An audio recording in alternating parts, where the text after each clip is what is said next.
నమస్తే అండి. నేను ఒక కథ చదివి వినిపిస్తున్నానండి. కథ పేరు అహం. రాసిన వారు యశోదా కైలాస్ పులకుర్తి గారండి. కథలో ప్రవేశిస్తున్నాను.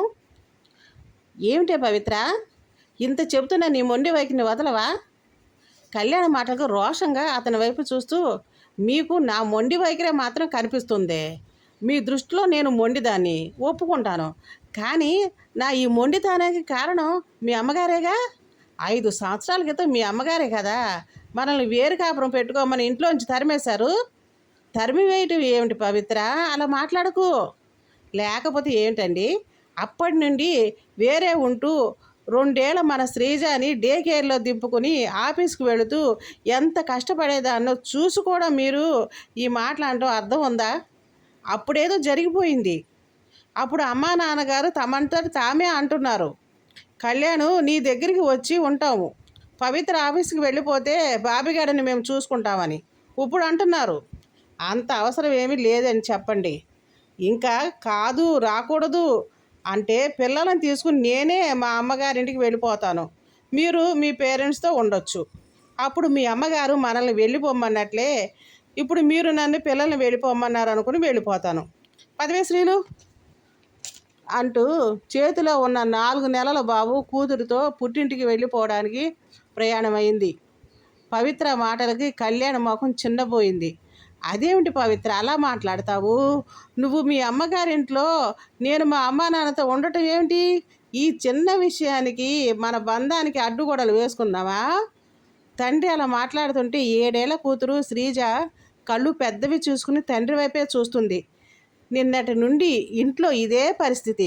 మనం అమ్మమ్మ వాళ్ళ ఇంటికి వెళ్ళిపోదామే శ్రీజ అంటూ తల్లి తనతో అంటుండటం, తండ్రి అమ్మను బతిలాడటం చూస్తూనే ఉంది. మా అమ్మ నాన్నగారు మనతో కలిసి ఉండాలని నీ దగ్గరికి వచ్చేస్తాంరా కళ్యాణ్ అంటే వద్దని ఎలా చెప్పగలను పవిత్ర? ఇంటికి పెద్ద కొడుకుగా వాళ్ళని చూసుకోవాల్సిన బాధ్యత నాకు లేదా చెప్పు? ఏం మీ పెద్దన్నయ్య దగ్గర మీ అమ్మా నాన్న ఉండటం లేదా? పవిత్ర నుండి సమాధానం లేదు. కళ్యాణ్కి చాలా భయంగా ఉంది. పవిత్ర పిల్లలను తీసుకుని వెళ్ళిపోతుందేమో. చాలా పట్టుదల పవిత్రకి. విషయం తెలిస్తే అమ్మా నాన్నగారు ఎంత బాధపడతారు. మా గురించి మీ సంసారంలో కలతలేమిట్రా అంటూ అమ్మేడు చేస్తుంది. ఈ వయసులో తాము వాళ్ళని క్షోభ పెట్టినట్టు కాదా? అయినా పవిత్రకి ఏమిటి అంత అహంకారం? సంసారం అన్నాక ఏవో సమస్యలు వస్తూనే ఉంటాయి. ఎప్పుడో ఏదో జరిగిందని ఇంకా దాన్నే పట్టుకుని వేలాడటం ఏంటి? మూర్ఖత్వం కాకపోతే. 8 సంవత్సరాల క్రితం కొత్తగా పెళ్ళయి అత్తవారింటికి వచ్చిన పవిత్ర అత్తవారింట్లో తను కోరుకున్న ప్రైవసీ లేదని గ్రహించింది. మామగారు, కాలేజీ చదువుతున్న 2 ఆడపడుచులు, మరిది, వచ్చిపోయే బంధువులతో ఇల్లు ఎప్పుడు హడావిడిగా ఉండేది. పైగా అద్దె ఇల్లు, 2 బెడ్రూములు, హాలు, వంటగది మాత్రమే. భర్త పక్కన కూర్చుని మాట్లాడుకోవటానికి కూడా అవకాశం ఉండేది కాదు. రాత్రి వేళ ఇద్దరు కలిసి కబుర్లు చెప్పుకుంటూ భోజనం చేయాలనిపించేది. పగలంతా ఇద్దరికి ఆఫీసులో గడిచిపోయినా సాయంత్రం ఇంటికి వచ్చాక భర్తతో ఏకాంత సమయాన్ని కోరుకునేది.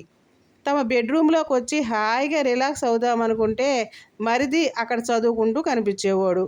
రాత్రి 10ంటికి కానీ ఇల్లు సద్దుమణిగేది కాదు. శని ఆదివారాలు తలుపులు వేసుకుని పడుకుంటే అత్తగారు, చూడు పవిత్ర, పెళ్ళికని పిల్లలు ఉన్నారు ఇంట్లో, అలా మీరు తలుపులు బిడాయించుకుని పడుకోవటం బాగుండదు. నువ్వు రెస్ట్ తీసుకోవాలనుకుంటే హాల్లోనో మరో గదిలోనో పడుకో అని చెప్పేసరికి తన తల కొట్టేసినట్టు అనిపించేది. శని ఆదివారాలు సాయంత్రం పూట ఏదైనా మూవీకి కానీ పార్క్ కానీ వెడదామనుకుంటే ఇంట్లో చెల్లాయిలుండగా మనం షికారుకి వెళ్తే ఏం బాగుంటుంది అనేవాడు కళ్యాణ్. చిన్న చిన్న అసంతృప్తులు, సర్దుబాట్ల మధ్య పెద్దది శ్రీజ పుట్టడం జరిగిపోయింది. డెలివరీ అయిన 6 నెలల తర్వాత పుట్టింటి నుండి శ్రీజాని ఎత్తుకుని అత్తవారింటికి వచ్చింది పవిత్ర. తన ఆఫీసుకి వెళ్ళిపోతే శ్రీజాని అత్తగారు చూసుకునేవారు. ఇంట్లో వంటంతా ఆమె చేసేవారు. ఆడబడుచులు, మరిది కాలేజీ చదువులకు వెళ్ళిపోయేవారు. మామగారు గవర్నమెంట్ హై స్కూల్లో సైన్స్ టీచరు, ఆయన స్కూల్కి వెళ్ళిపోయేవారు. ఆడపడుచులు ఇంట్లో ఉన్న కాసేపు తల్లి పోరు పెడుతుంటే ఏదో కాస్త పనిలో సాయం చేసినా చదువుకోవాల్సినవి ఎన్నో ఉన్నాయనో, పరీక్షలు ఉన్నాయనో చెప్పి పనిని తప్పించుకోవడానికి చూసేవారు. మనవరాలి రాకతో అత్తగారికి పని ఎక్కువైంది. ఒకరోజు అత్తగారు తనతో, చూడమ్మా, నువ్వు కాస్త పెందరాడే లేవటం అలవాటు చేసుకో. పొద్దుటే వేళకి అందరికీ గబగబా లంచ్ బాక్సులు రెడీ చేయటం, టిఫిన్లు రెడీ చేయటం నా వల్ల కావటం లేదు. అది వరకు అయితే ఓపిక ఉంది కాబట్టి చేయగలిగాను. ఇప్పుడు ఓపిక సన్నగిలింది. నువ్వు తొందరగా లేచి నాకు వంట పనిలో కాస్త సాయం చేస్తే బాగుంటుంది. అలాగే పాపాయికి స్నానం అవి కూడా నువ్వు ఆఫీస్కి వెళ్ళేలోపు కానిచ్చెయ్యి. చెప్పేసరికి పవిత్రకి అహం అడ్డం వచ్చింది. ప్రతిదీ భర్తకి ఫిర్యాదు చేస్తున్నట్టు చెప్పేది. పొద్దుటి నుండి సాయంత్రం వరకు ఆఫీస్ పని చేసి వచ్చి అలసిపోయి నిద్రపోతుంటే పెందరాడ లేచి వంట పని చేయమంటుంది మీ అమ్మగారు. పొద్దుటే శ్రీజకు స్నానం చేయించడం నాకెలా కుదురుతుందండి? ఎగిరి పడేది అతని మీద. కళ్యాణ్ అటు తల్లికి చెప్పలేక ఇటు భార్యకి చెప్పుకోలేక నలిగిపోయేవాడు. ఫలితం పవిత్ర కళ్యాణ్ మధ్య మౌనం రాజ్యమేలసాగింది. పవిత్ర ఆఫీసు నుండి రాగానే కూతురు శ్రీజతో తమ బెడ్రూమ్లోకి వెళ్ళిపోయి తలుపులు వేసుకునేది. అత్తగారితో మాట్లాడటం కానీ ఆడపడుచులతో సరదాగా గడపటం కానీ చేసేది కాదు. పరిస్థితిని అర్థం చేసుకున్న అత్తగారే ఒకరోజు కళ్యాణ్తో విడిగా కాపురం పెట్టుకోమని చెప్పేసింది. అదే విషయాన్ని ఇప్పుడు గుర్తు చేస్తూ మీ అమ్మగారే మనల్ని విడిగా కాపురం పెట్టుకోమన్నారు. పవిత్ర తనతో దెప్పుతూనే ఉంటుంది. నిజానికి కళ్యాణ్ తల్లి కృష్ణవేడి చెడ్డదేమీ కాదు. చిన్న చిన్న గొడవలే చిలికి చిలికి గానివానలైతే బంధుత్వాలు తెగిపోతాయేమోనని భయపడిపోయే మనిషి. కోడలు కోరుకున్న స్వేచ్ఛ సదుపాయము తమ ఇంట్లో లేవని గ్రహించిన ఆమె పవిత్ర మనస్తత్వం తన ఆడపిల్లలపైన ఎలాంటి ప్రభావం చూపుతుందో అని భయపడింది. రేపు తన కూతురికి పెళ్ళయి అత్తవారింటికి వెళితే వాళ్ళ అత్తమామలతో సఖ్యతగా ఉండాలని కోరుకునే వ్యక్తి ఆమె. కొన్నాళ్ళు వేరు కాపురం ఉంటే అభిమానాలు పెరిగి దగ్గరవుతామన్న ఆశతో ఈ రకంగా వాళ్ళని వేరు కాపురం పెట్టుకోమని సలహా ఇచ్చిందే కానీ మరే చెడు ఆలోచన లేదు ఆమెకి. ఈ 5-6 సంవత్సరాల్లో ఆడపడుచులకు పెళ్ళిళ్ళు అయిపోయాయి. మరిదికి నాగపూర్లో ఉద్యోగం వచ్చింది. మామగారు రిటైర్ అయిపోయారు. ఆడపడుచులు పెళ్ళిళ్ళు, మరిది చదువు అన్నీ కళ్యాణ్ తండ్రి రాఘవ్ గారే చూసుకున్నారు. కళ్యాణ్ ఆర్థికంగా సహాయం చేస్తానన్నా వద్దన్నారు.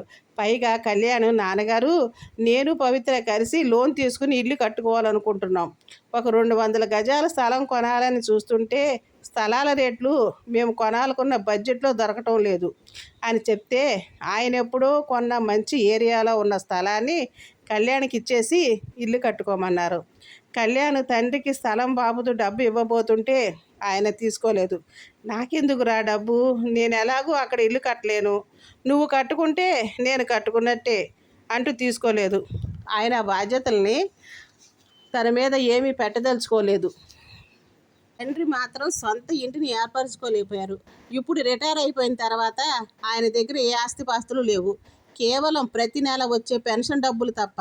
ఎక్కడో అద్దె ఇంట్లో తన భార్య ఒంటరిగా ఉండటం ఇష్టపడటం లేదు ఆయన.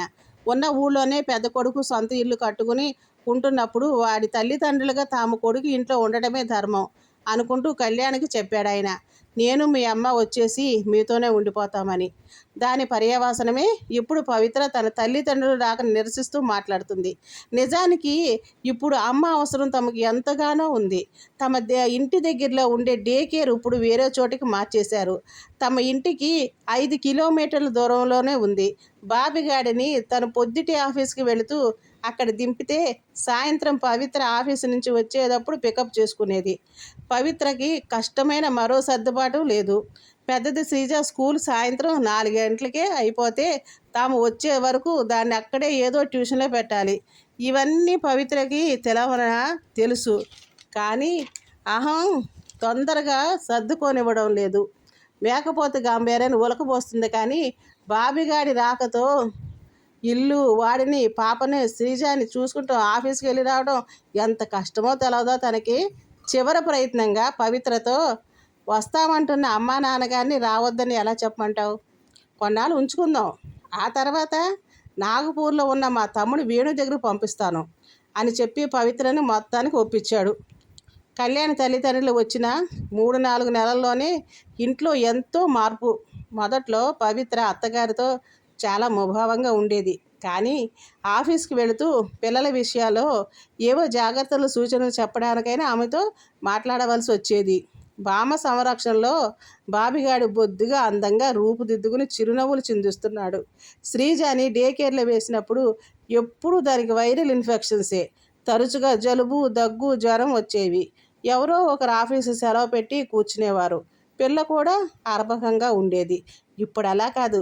కమ్మని పప్పు అన్నంలో కరిగించిన నెయ్యి కలిపి ముద్దలు చేసి కథలు చెప్తూ బామ్మ తినిపిస్తుంటే అది బంతిలాగా తయారై చెంగున గంతులేస్తుంది. ఇదివరకిట్లా అత్తగారి చెప్పకుండానే పవిత్ర ఉదయాన్నే లేచి వంట పనిలో సాయం చేస్తూ పిల్లలకి స్నానాలు అవి చేయించి ఆఫీసుకి వెడుతుంది. అప్పట్లో ఆమెలో ఉన్న అహం కొద్ది కొద్దిగా కరగనారంభించింది. రాత్రిపూట వంట నాదే. మీరు మావయ్య గారు ఏ గుడికో పార్కుకో వెళ్ళి రెండంటూ అత్తగారికి విశ్రాంతినిస్తుంది. పిల్లల టెన్షను ఇప్పుడు లేదు. తమకు ఇప్పుడు హాయిగా ఆఫీస్కి వెళ్ళి ఉద్యోగం చేసుకుంటున్నారు. కళ్యాణ్ నాన్నగారికి ఇంట్లో కావలసిన కూరగాయలు సరుకులు కొని తెచ్చేస్తున్నారు. పవిత్రకి అత్తగారి సహకారం అర్థమవుతుంది. తను వచ్చే వరకు బాబిగాడిని చూసుకోవడం, వాడికి టైం ప్రకారం పాలు పట్టడం, డైపర్స్ మార్చడం, అలాగే శ్రీజ స్కూల్ నుంచి రాగానే దానికి స్నానం చేయించడం, అన్నం తినిపించడం, ఇవన్నీ పైకి కనిపించినంత చిన్న విషయాలు కావు. అది వరకు అయితే తనే ఇంటికి తాళం తీసుకుని పిల్లలతో ఇంట్లోకి వచ్చేది. కానీ ఇప్పుడు ఇల్లు ఎంతో శుభ్రంగా పవిత్రంగా ఉంటుంది. ముఖ్యంగా పిల్లలు ఆరోగ్యంగా కలకల్లాడుతూ పెద్దవారి సంరక్షణలో పెరుగుతున్నారు. అప్పట్లో తన అహంకారపు పొరల్లో అత్తగారి ప్రేమ కనపడేది కాదు. నిజానికి అత్తగారు అప్పుడు ఇప్పుడు కూడా అదే ప్రేమను చూపుతున్నారు. తనే ఆమెను సరిగ్గా అర్థం చేసుకోలేకపోయానని బాధపడింది. ఆ రోజు పవిత్ర ఆఫీసు నుండి వస్తూనే హుషారుగా వచ్చింది, చేతిలో స్వీట్ బాక్స్తో. ముందుగా అత్తగారికి మామగారికి స్వీట్స్ ఇస్తూ నాకు ఆఫీసర్గా ప్రమోషన్ వచ్చిందని ముఖం నిండా ఆనందం పులుముకుంటూ మరీ చెప్పింది. ఇద్దరూ చాలా సంతోషం అమ్మా అంటూ అభినందించారు. ఈలోగా కళ్యాణు రెండో చెల్లెలు శ్రీవాణి తల్లికి ఫోన్ చేసింది. ఆమె ముఖం నిండా ఆనందమే. పవిత్రతో నీకు ప్రమోషన్ రావడమే ఆనందం అనుకుంటే మీ చిన్న ఆడపడుచు వాణికి 3వ నెల అని డాక్టర్ కన్ఫర్మ్ చేసిందట. ఈరోజు అన్ని శుభవార్తలే. మనసు ఆనందంతో పొంగిపోతుందమ్మా అంటూ కోడల వైపు ఆప్యాయంగా చూస్తూ అంది. ఓ అవునా అత్తగారు, నిజంగానే పెద్ద శుభవార్త. అయితే ఈ ఆదివారం వెళ్ళి మన వాణిని మన ఇంటికి తీసుకొచ్చేసి కొన్ని రోజులు ఉంచుకుందామంటూ చెప్పేసరికి కోడల అభిమానానికి ఆమె హృదయం అర్థమైంది. పవిత్ర హృదయం మంచిదే. ఏదో చిన్న చిన్న పొరపాట్ల వల్ల అప్పట్లో తనే కోడలు సరిగ్గా అర్థం చేసుకోలేకపోయిందేమో. పవిత్రకి అహంకారం అని పొరపడ్డా అనుకుంటూ ఆమె మనసులో చాలా బాధపడింది. 1 గంట తర్వాత పెద్దాడబడుచు శ్రీవల్లి నుండి ఫోను. వావ్ వదినా, you are genius. Officer promotion వచ్చినందుకు కంగ్రాట్స్. Thank you Valli. జీనియస్ని ఏమీ కాదులే. 3 సార్లు డింకీ కొట్టిన తర్వాత వచ్చిన ప్రమోషను. అలా అనకు వదిన. ఇల్లు పిల్లలు సంసార బాధ్యతతో ఉన్న మనలాంటి లేడీస్కి ఎప్పుడు వచ్చినా ఫస్ట్ టైం వచ్చినట్టే ఫీల్ అవ్వాలి.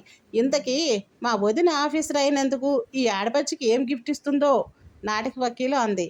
ఈ ఆదివారం వచ్చే వెళ్ళి వాణిని కూడా తీసుకువస్తున్నాం. మీ ఇద్దరికి మీకు నచ్చిన చీరలు కొనిపెడతాను.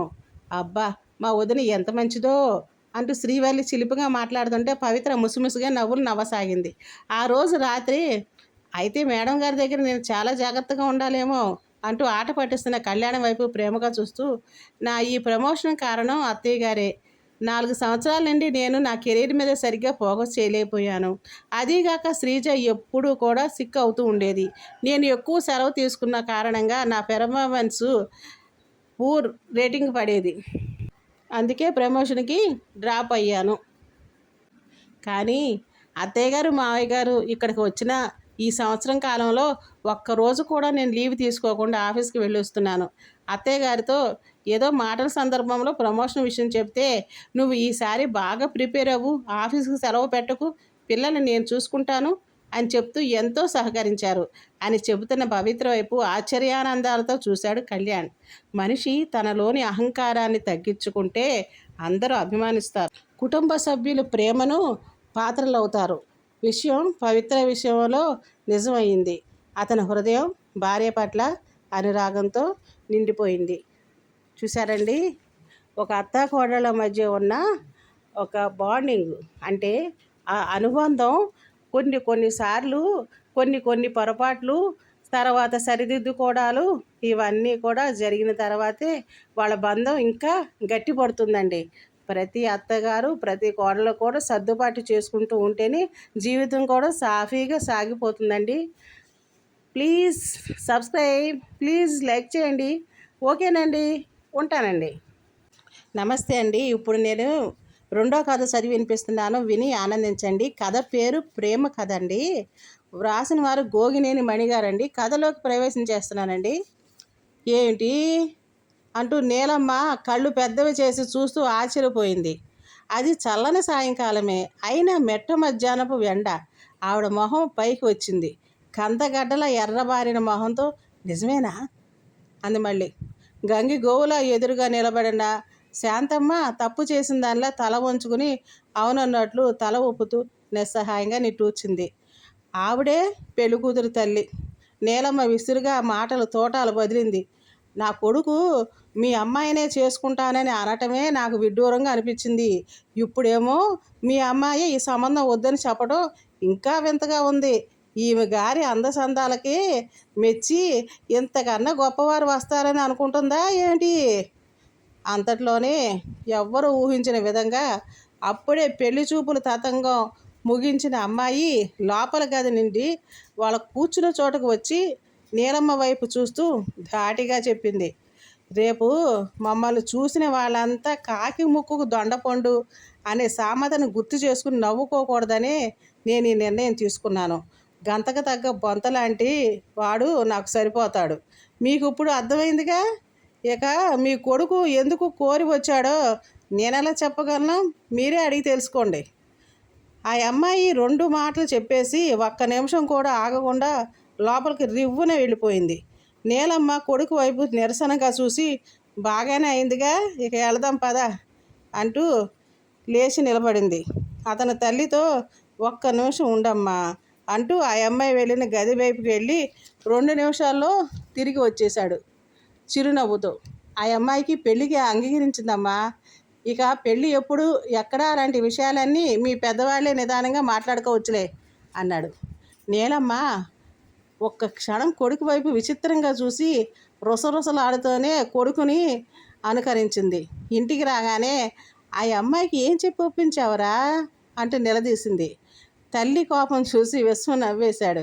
గంతకు తగ్గ బొంతలా మారడానికి నేను నా రూపురేఖలను ఎలా మార్చుకోవాలో చెప్పమని ఆ అమ్మాయినే సలహా అడిగాను. నా వైపు ఆశ్చర్యంగా చూసి, నేనేదో ఉద్యోగం చేసి బాగా సంపాదిస్తున్నానని అనుకుంటున్నావేమో. నాది చాలా చిన్న ఉద్యోగం అని, అది కూడా పెళ్ళి తర్వాత మానేస్తానని చెప్పింది. నాకేం అభ్యంతరం లేదన్నాను. ఉద్యోగం చేయటం మానటం అనేది పూర్తిగా తన ఇష్టమేనని చెప్పేశాను. అప్పుడు ఆ అమ్మాయి సరేనంది. అసలు ఆ అమ్మాయి అంటే అంత మోజు ఎందుకు వచ్చిందో అది చెప్పు అంటూ మళ్ళీ రెట్టించింది నేనమ్మ. ప్రేమ అంతే అనేసి ఊరుకున్నాడు. ఆవిడ చిర్రెత్తుకు వచ్చింది. చేసేది లేక మిన్నుకుండిపోయింది. అవతల పెళ్లి కూతురు కాదంబరి తల్లిదండ్రులకి కూతురి పెళ్లి విషయం వింతగానే ఉంది. మీ అమ్మాయిని చూడటానికి వస్తున్నాం అని మధ్యాహ్నం కౌరు పంపి సాయంకాలానికి వచ్చారు తల్లి కొడుకు. తమకి 2 వీధుల అవతలే ఉంటున్న వాళ్ళేనని వీళ్ళకి అప్పుడే తెలిసింది. తాము పిల్లకి కట్న కానుకలు ఏమి ఇవ్వలేరు. పిల్ల రూపురేఖలు చాలా సాదా సీదాగా ఉంటాయి. చదువు సంచులు ఎంచదగినవి ఏమీ కాదు. ఏదో షాపులో పనిచేస్తుంది. పెళ్ళి కావడం కష్టమే అనే అభిప్రాయంతో ఉన్న పిల్ల తల్లిదండ్రులు ఇలా ఎదురు సంబంధం వెతుక్కుంటూ రావడం విడ్డూరమే అనిపించింది. వయసు మళ్ళిన వాడెవడో అయ్యుంటాడు. పిల్లను చూడటానికి వచ్చినాడు. కట్నం ఏమి లేవలేదని స్థితిగతులు తెలుసుకుని వాళ్ళే వెనకపోతారు అని ఊహించారు. అయితే వాళ్ళ అంచనాకి భిన్నంగా అబ్బాయి చిన్నవాడు, అందంగా ఉన్నాడు, మంచి ఉద్యోగం ఉందని తెలిసి మరీ ఆశ్చర్యపోయారు. పెళ్ళి జరిగిపోయింది. విశ్వం సరదాగా హుషారుగా ఉన్నాడు పెళ్లిలో. కానీ నీలమ్మ పెళ్లి కూతురు కాదంబరి మాత్రం ఆ పెళ్లికి కారణం తెలియకనే ముభావంగా ఉండిపోయారు. విశ్వం వాళ్ళ ఉదాసీనతను గుర్తించారు. కానీ తను చేయగలిగింది ఏమీ లేదన్నట్టు మౌనంగా ఉండిపోయాడు. కాదంబరి అత్తవారింటికి కాపురానికి వచ్చేసింది. పనులన్నీ సక్రమంగా నిర్వర్తించడం చూసి నీలమ్మకి ఎంతో సంతృప్తి పడింది. తనకి ఆరోగ్యం సరిగా లేనందువల్లనే ఇలాంటి పనిమంతురాలైన అమ్మాయి అయితే బాగుంటుందని కొడుకు అనుకున్నాడేమోనని, పెళ్ళికి కారణం అదే అయి ఉంటుందని ఊహించింది. అయితే అది నిజం కాదని ఆమెకి తొందరలోనే తెలిసి వచ్చింది. ఒకరోజు పెరట్లో నీడ బిందుతో లోపలికి వస్తూ గడప తగిలి కాదంబరి బోర్ల పడిపోయింది. దాంతో బెడ్ రెస్ట్ తీసుకోవాల్సిన అవసరం ఏర్పడింది. ఏం చెయ్యాలా, ఎవరిని సాయానికి పిలవాలా అనే ఆలోచనలు చేస్తున్న నీలమ్మకు అంతా తను చూసుకోగలనని భరోసా ఇచ్చాడు విశ్వం. కానీ ఆవిడికి నమ్మకం కుదరక నీ వల్ల ఏమవుతుందిరా అంది. కానీ ఆ మరుసటి రోజు నుంచి కొడుకు చేస్తున్న పనులను చూసి ఆవిడ విస్తుపోయింది. తెల్లవారుజామునే లేచి ఇంటి పనులు, తల్లి సలహాతో వంట పనంతా పూర్తి చేయడమే కాక కాదంబరికి చేయవలసిన పనులు చక్కగా చేసేస్తున్నాడు. ఒళ్ళు తొడవటం దగ్గర నుంచి భోజనం చేయించడం వరకు కొడుకు చేస్తుంటే చూసి నీలమ్మ ఇలాంటి చాకరీ చేయవలసి వచ్చింది ఏమిట్రా అంటూ నిట్టూరిస్తే, విశ్వం బాగుందమ్మా, రోజు మనల్ని కూర్చోబెట్టి అన్ని పనులు చక్కబెట్టే కాదంబరి కొన్నాళ్ళు మంచం మీద ఉండవలసి వస్తే ఈ మాత్రం చేయడం కూడా గొప్పేనా అన్నాడు. ఆ సమాధానం నీలమ్మకే కాదు, కాదంబరికి కూడా విచిత్రంగా అనిపించింది. ఇప్పుడు ఇంట్లో వాళ్ళ ముగ్గురే కాకుండా ఇంకో చిన్న పిల్లాడు ఉన్నాడు. ఆ పిల్లాడు పనులన్నీ మంచం మీదే నుండి కాదంబరి చెబుతుంటే విశ్వమే తల్లి సాయంతో చేసేస్తున్నాడు. ఆ మధ్య విశ్వం పిలుపుతో ఆ ఇంటి అల్లుడు కాంతారావు వీళ్ళింటికి వచ్చాడు. 5-6 ఏళ్ల క్రితం విశ్వం అక్కయ్య యాక్సిడెంట్లో చనిపోయింది. కాంతారావుకు మళ్ళీ పెళ్లి చేయాలని అతని పెద్దవాళ్ళు ప్రయత్నాలు చేస్తుంటే చాలా సంబంధాలు అతని 3 ఏళ్ల కొడుకును చూసి వెనక్కి పోయాయట. ఈ విషయం తెలిసిన విశ్వం అతనిని ఓసారి పిల్లోడిని తీసుకురమ్మని పిలవటం జరిగింది. అతను వచ్చిన రోజునే నీలమ్మ ఎవరో దగ్గర బంధువులు పిలిపించి ఆ పిల్లోడు పేరున వాళ్ళకున్న పొలంలో ఎంత పెడతారు, పోషణ వివరాలు లాంటివన్నీ మాట్లాడుతుంటే కాదంబరి వాళ్ళ దగ్గరికి వచ్చి ముడుచుకుపోయి కూర్చున్న ఆ చిన్న పిల్లాడిని తీసుకుని లోపలికి వెళ్ళపోయింది. నీలమ్మ కాదంబరితో ఏ విషయమో తేలకుండానే ఇంట్లోకి తీసుకెళ్తున్నావు ఎందుకు అని నిలదీసింది. వీడికి వయసులో కావాల్సింది అమ్మలాలన మాత్రమే, అది నేను ఇవ్వగలను. ఇక ఆస్తిపాస్తుల వ్యవహారాలు మీ పెద్దవాళ్ళు చూసుకోండి, దానితో నాకే సంబంధం లేదు. పిల్లాడు పెద్దయ్యాక స్వతంత్రంగా బతకగలిగేలా చదువు సంధ్యలు బాధ్యత చూసుకుంటే సరిపోతుంది అని కాదంబరి చెప్పేసింది. కాంతారావు వెంటనే లేచి నిలబడి, నా పిల్లాడికో బంధం ఏర్పడింది, వాడి గురించి నాకు ఇక దిగులు లేదు. ఇక పొలం ఎంత ఏమిటి అనే విషయాలు పెద్దలు ఎలా అంటే అలాగే చేస్తాను, కాదనేది ఏమీ లేదు అంటూ వెళ్ళిపోయాడు. అలా వాడి పెంపకం కాదంబరి చేతుల్లోకి వచ్చేసింది. ఆ రోజు గదిలో కూర్చున్న తల్లి దగ్గరికి వచ్చి విశ్వం హుషారుగా చెప్పాడు, అమ్మా, రోజులాగానే బుజ్జిని అత్త దగ్గర కూర్చో, నిద్ర వస్తే పక్కన పడుకో అని చెబుతుంటే వాడు ఏమన్నాడో తెలుసా, అత్త కాదు అమ్మ అన్నాడు. నీలమ్మ కొడుకు వైపు అవునా అంటూ ఆశ్చర్యంగా చూసింది. ఆ తర్వాత మెల్లగా అంది, రక్త సంబంధం ఉన్న నాకంటే ఏ బంధం లేకపోయినా కాదంబరి వాడిని అమ్మలాగా ఆదరంగా చూస్తుందే, నాకు అదే ఆశ్చర్యంగా ఆనందంగా ఉంది. విశ్వం చిరునవ్వుతో, నేను అందుకే బావనే పిల్లోడికి తీసుకురమ్మని పిలిచాను, అలాగే జరుగుతానని నేను ఊహించానులే అన్నాడు. నువ్వు ముందే అలా ఎందుకు అనుకున్నావురా అంటూనే కొడుకు వైపు నిశ్చితంగా చూసి, ప్రేమ అని చెప్పి ఊరుకుంటావు కానీ ఏదో కథ ఉందనిపిస్తుంది, అది చెప్పు అంది మళ్ళీ కొడుకు చేయి పట్టుకుని లాగి తన పక్కన కూర్చోబెట్టుకుంటూ. సరే అమ్మా చెప్తాలే ఉండు అంటూ విశ్వం మొదలుపెట్టాడు. ఒకరోజు నా స్నేహితుడిని కలవటానికి వెళ్ళి తిరిగి వస్తూ పార్కులో కాసేపు విశ్రాంతి తీసుకుందామని సిమెంట్ బెంచి దగ్గర కూర్చున్నా. సరిగ్గా ఆ బెంచికి అటువైపు 3 అమ్మాయిలు కూర్చున్నారు. ఇటువైపు నేను ఒక్కడిని ఖాళీగా కూర్చోవటం వలన కాబోలు వాళ్ళ మాటలన్నీ నా చెవున పడ్డాయి. వాళ్ళు మాటలను బట్టి నాకు అర్థమైంది ఏంటంటే, వాళ్ళ ముగ్గురు ఒకచోట ఉద్యోగం చేస్తున్నారు. ఆ రోజు వారానికి ఒకసారిగా వాళ్ళు ఓనర్ ఇచ్చే జీతం డబ్బుని ఆ రోజుకి సెలవులు తీసుకుని మరో చోట ఇంకొక మంచి ఉద్యోగానికి ఇంటర్వ్యూకి వెళ్ళాలని అనుకున్నారు. వాళ్ళు మాటల్లో ఒక వానర తుప్పలో పడి ఒక ఆవిడని చూశారు. మొహం నిండా రక్తచారకులతో కొన ఊపిరితో మూలుగుతున్న ఆవిడను చూసిన వాళ్ళకి ఏం చెయ్యాలో పాలుపోలేదు. 2 అమ్మాయిలు వాళ్ళ పని మీద వాళ్ళ వెళ్ళిపోతే ఒక అమ్మాయి మాత్రం తన వాళ్ళతో రాలేనని చెప్పి ఆవిడని ఒక ఆటో అతని సాయంతో హాస్పిటల్కి తీసుకువెళ్ళి చేర్చింది. తన దగ్గరున్న డబ్బుతో మందులు కొనిచ్చి ఆమెకు మెలకు వచ్చాక నెంబర్ తెలుసుకుని వాళ్ళ వాడకి కబురు చేయమని హాస్పిటల్ వాళ్ళకి తెలియచేశాక వచ్చేసి కూర్చుంది. చేతిలో ఉన్నదంతా ఖర్చు పెట్టేసి వాళ్ళ దగ్గర నుండి వసూలు చేసుకోకుండా వచ్చేసిన ఈ అమ్మాయి ఎంత మంచిది, ఏదోలో జరుగుతుంది అనుకుంటూ డబ్బుదే ఉంది, వచ్చే వారం మళ్ళీ అందరం వేసుకుందాం అంటూ అందులో ఉన్న పెద్దావిడ అంది. అందులోనూ మన ఊరి మనిషి అలా పడి ఉంటే ఎలా వదిలి వెళ్ళగలం అని చెప్పింది ఆ అమ్మాయి. మన ఊరి మనిషి కాకపోయినా వదిలేయచ్చా అనే ప్రశ్న వచ్చింది. అప్పుడు మన రాష్ట్రానికి చెందిన వారేగా అనుకుంటూ అంది జవాబుగా. మన రాష్ట్రానికే కాకుండా ఏ ఉత్తరాది వాళ్ళు అయితే పట్టించుకుని అక్కర్లేదంటావా అనే ప్రశ్న మళ్ళీ వచ్చింది. అప్పుడు మన దేశస్తురాలే కదా అనుకుంటా అంది. ఏ దేశస్తురాలో అయితేనే అని అడిగితే అప్పుడు కూడా ఎవరినైనా ప్రాణమేగా, మనుషులమేగా అనుకుంటూ అంతేగా అంటూ నవ్వుతూ వాళ్ళకి జవాబు చెప్పి లేచి నిలబడింది ఆ అమ్మాయి. నేను అప్పుడు తల తిప్పి చూశాను.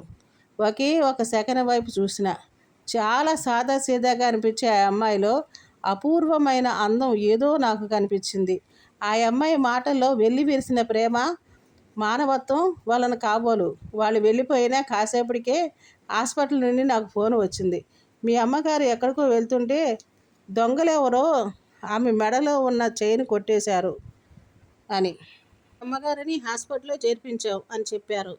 ఎదురు తిరగడం వల్లనే నాకు అలాంటి అనర్థం జరిగిందని నువ్వు చెప్పావు. తర్వాత జరిగింది నీకు తెలిసిందేగా అమ్మ. కొన్నాళ్ళ తర్వాత మనకు దగ్గరలోనే ఒకే వీధిలో ఆ అమ్మాయి కనిపించేసరికి వెంబడించి అడ్రస్ తెలుసుకున్నాను. నీ మొహం నిండా రక్త మార్కులు ఉండటం వల్ల నిన్ను చూసినప్పుడు కాదంబరి గుర్తుపట్టలేదేమో అంటూ ముగించాడు విశ్వం. గుమ్మం దగ్గర నుంచి ఎవరో కదిలి వెళ్ళిననిపించింది. విశ్వం వెంటనే లేచి వెళ్ళాడు. కాదంబరి మెల్లగా గోడ పట్టుకుని నడవటం చూసి నువ్వు ఎందుకు లేచావు కినుకుగా అడిగాడు. కాదంబరి అతని వైపు కళ్ళు విపార్చి చిరునవ్వుతో చూసింది. మొదటిసారిగా ఆమె మొహం నిండా పరుచుకున్న ఆనందాన్ని, వెలుగును చూసి విశ్వం ఆశ్చర్యపోయాడు. కాదంబరి మెల్లగా అంది, లేచాను కాబట్టే నాకు విషయం తెలిసింది. నాలోని ప్రేమతత్వాన్ని గుర్తించి గౌరవించిన మీలోని దైవత్వానికి తలవించి నమస్కరిస్తున్నా అంటూ భావోద్వేగంతో విశ్వం చేతిలో మొహం దాచుకుంది కాదంబరి. నీతో కలిసి జీవితం పంచుకోవటం వల్ల నా జీవితం ఆనందంగా గడిచిపోతుందనే స్వార్థమే తప్ప ఇందులో నా గొప్పతనం ఏమీ లేదు అన్నాడు విశ్వం. కోడల్లోని అందాన్ని మొదటిసారిగా గమనించిన నీలమ్మ ఆనందంగా మనసులోనే వాడిని ఆశీర్వదించింది. కథ సమాప్తం అండి. ఇక్కడ వచ్చి కథ స్టోరీ ఏంటంటే వీళ్ళు అనుకోకుండా హఠాత్తుగా పెళ్లి జరిగిపోయిందండి.